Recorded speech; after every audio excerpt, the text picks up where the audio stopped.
Hello, and thank you for joining us for Modern Day Deliverance. In this upcoming episode, you hear the cries for help as Christine tells her friend, he came over again. Take a listen to episode 3, Real Life. Said again, and I said it all like that because we had already been through this.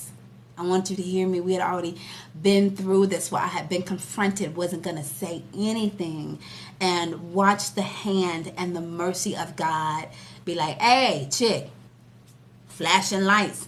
I'm in your face, standing right here, telling you, you pregnant? You pregnant. We had already been through this. So I felt some kind of way in telling her that. I just want you to know, because the whole thing is when you are struggling with something and to have to come back again. You got to come back again and say, hey, I'm still in this. I'm not yet free. Help! Help! Help me. Help me. And so I'm in the car driving back, and I said, friend. And that's all I had to say. I said, friend, he came over again. I didn't have any other words. Really didn't know what to say. And I, as my friend's sister, as my friend's friend, I could feel the hesitation from her. I could feel the disappointment from her. I could feel that she didn't even really know where to go with what I have just said. I felt her disappointment. I felt her heart, and I realized that what I was doing was truly affecting more than just me. It wasn't just a decision that I felt like, hey, we about to do this. The decision carried so much more weight. Friend, he came over again. What did you feel? I remember there was, like you said, it was definitely disappointment. Just for you as a woman and as your friend, not wanting to see you go down that path, not wanting to see you mistreat yourself, not wanting to see you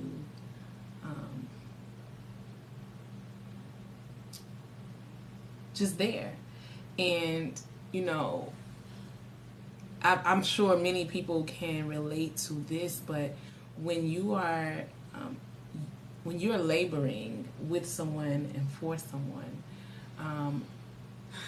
that's exactly what it is. It's laboring. And sometimes we tend to even take on a sense of responsibility, if you will, that isn't really yours. It's my responsibility to be accountable to you, to be here as support for you, to pray you through, to pray and intercede for you.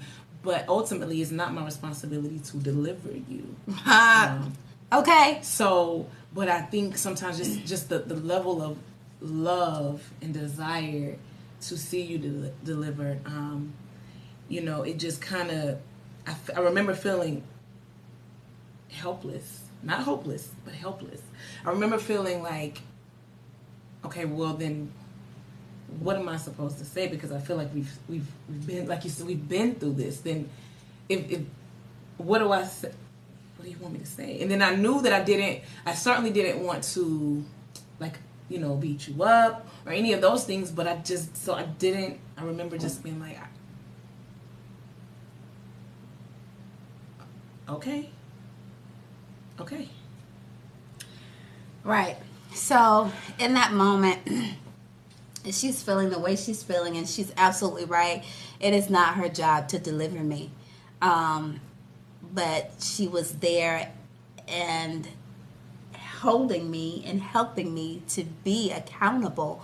And I will say in that very sensitive place, because like I said before, I'm like, I'm coming back again. Like, friend, he done came over here again. Like, I don't even know how to say, but he done came over here again. Do you really know what I'm thinking? Like what the heck is my deal? Like, he done came over here again. So in that moment where the choice and decision has already been made, the act has already been performed, all of that is already done, so I can't go back and change it. But that very sensitive moment,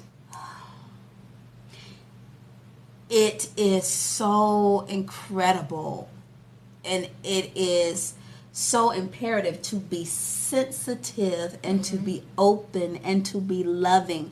I don't know how deliverance comes without love. Right. It does not come without love. Right. And so, you need someone who is exhibiting the love of God. And before we get off this video today, we're going to pray for relationships, and we're going to pray for Josephs. And I'll tell you what I mean by that. But we're going to pray for those in your life to come and to help hold you accountable, so that you can succeed, so that you can move forward, so that you can have a safe place. That's what I pray. That's what I decree in the body of Christ. A safe place to share and to be delivered. Amen. So here we are in that moment. I can feel all that. And I'm like I said before, going to her and saying, again, friend. And she's feeling the way she's feeling. And then here is the thing. Like, I just want to kind of say this before we jump into this. Now, she had...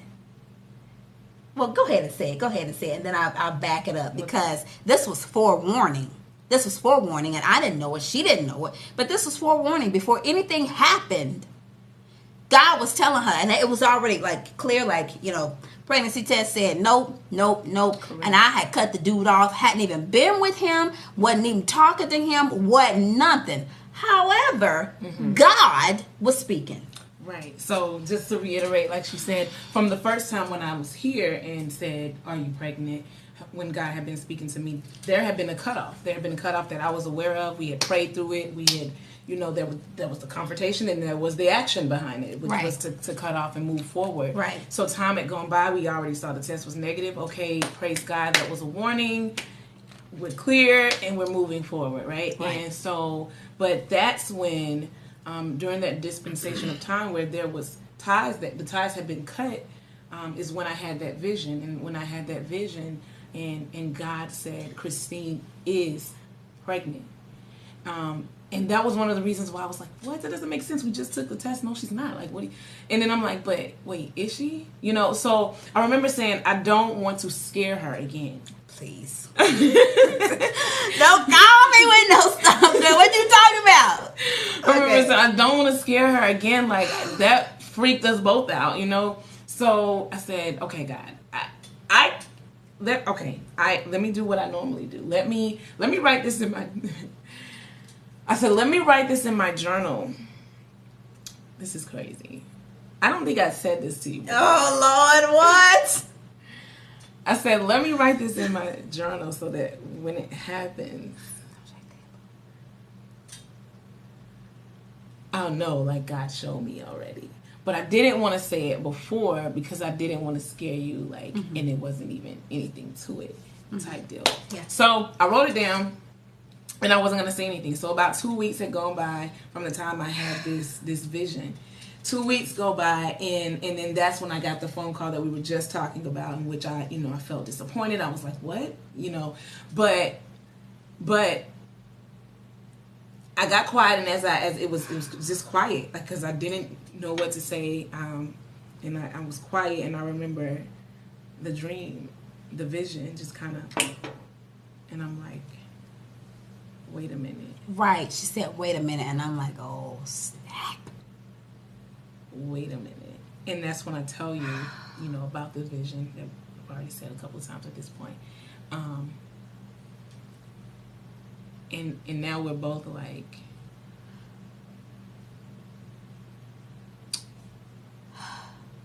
so we gotta go get another test now. Right. Like, okay, so when she told me that, like, I'm in the car. Oh wait, I remember I said, friend, I wasn't gonna tell you this. I said I wasn't gonna tell you this because I just didn't think. But now that you're telling me that, like, when does this happen? And it was about to have been about. Well, no, that happened The day I called you. right. Yeah. Okay, but I'm like, when I had this vision, this was like warning, and I was like, I didn't feel the need to tell you until now, because now I feel like you need to understand the danger zone that you are in. You need to understand what God is saying, that I don't know if you are or not, but I know what he's saying. And if this direction is the direction that you continue to go, listen, the Lord is merciful. He's Can y'all hear this happen? No, I was just shaking the table, the camera. Okay. But nah, the Lord is merciful. The Lord is merciful. But warning comes before destruction. And yeah. Yeah. Okay. So she telling me that she had this, like, my face popped up in the middle of her dream. I said, Christine is pregnant. And the emphasis was on is. And like I said before, I trust God in my friend. I know she's a powerful woman of God. And I also know the dream that I had of me pulling him off of me and the strings and stuff that was still attached. I knew what she was saying was real. And so at that point, she and I both, like, just startled. Because I'm like, I don't know what to say. I already said I came back again. Like, what do I say? I don't even know. And so riding in the car that night, because she was like, okay, friend, well, at this point, you know, no more home pregnancy tests. Go to the doctor. God warning me. He had given a warning. He gave a word. So I am like, okay. So I will call and I will make an appointment to go to the doctor. And in the car, after all that, because I don't even know what else to say, because she and I have sat and we've already prayed in my home more than one time. We've prayed on the phone. We've prayed via text. We've had little side conversations throughout the day when I was feeling a certain way and I reached out and all this and that. So there's already communication. There's already exchange going back and forth to be built, be strong. You're more than a conqueror. You're more than an overcomer. You're a beautiful woman.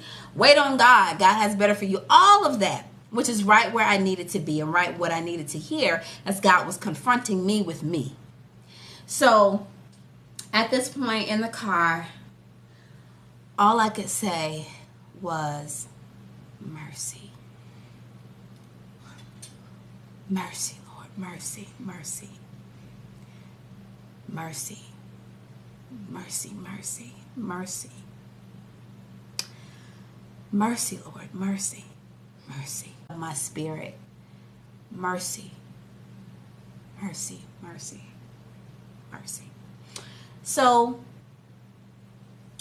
a couple days come, and I go to the doctor, and my friend, I bless God for her, because even during all of that, when I saw you after that conversation on the phone, remember, she came over. Here's the thing, godly relationships lead you to God, and they help you walk through, and they are full of love, and they are full of compassion. She came over, and we having a conversation, and she at my house, and I'm like, shiggity, why you at my house? And she's standing there, and she looking at me like, friend, is you okay? Is you all right? And I could feel the weight of all of that. Do you hear me? Like the weight of my friend get ready to have a baby. Now let's talk about this too, because you said, friend, what are you gonna do? What are you gonna do? And at that moment, I'm like, I don't know. I didn't have any words. I mean, this is real life, people. This is real life. This is not made up. This is not TV. I didn't make this up. I didn't write this script. I couldn't have written it. I just could not have. And she's like, so what are you going to do? And I mean, she's sitting on my couch, and I felt like, Fran, are you going to stay the night? Fran, stay the night. Didn't you stay the night? I did. Fran, stay the night. And I felt the whole weight of all of that, because she was like, so I'm going to be godmommy. And I'm like,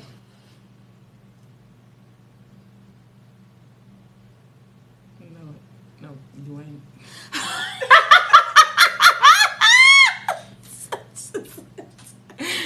No mamas in here. I'm like, wait a minute, bring that on back. I asked God for mercy. Boo, but she was there, and I could feel the weight of her presence. I could feel the weight of her concern. And I'm like, Lord, I know what you called me to. I know what's ahead of me right now. Children are a gift of the Lord. Mm-hmm. They indeed are. But right now, I know the choices I made. I know the decisions I made. But right now, that thing was on me. You hear me? And I'm just like, I don't even know what to say. I was already outside of myself, because like I said before, I'm like literally like stuttering. Like I don't have nothing else to say. You here to provide support. You holding my hand. We praying together. We crying together. I can't do this. I can't do this. I don't want to do this. Do you hear me? And so I'm just like, join us Tuesday for the concluding episode of Modern Day Deliverance, as we realize this time that is present before us to work and fight for the deliverance that God has set before us. I promise you do not want to miss this conclusive episode. So join us Tuesday at 8 p.m. See you then.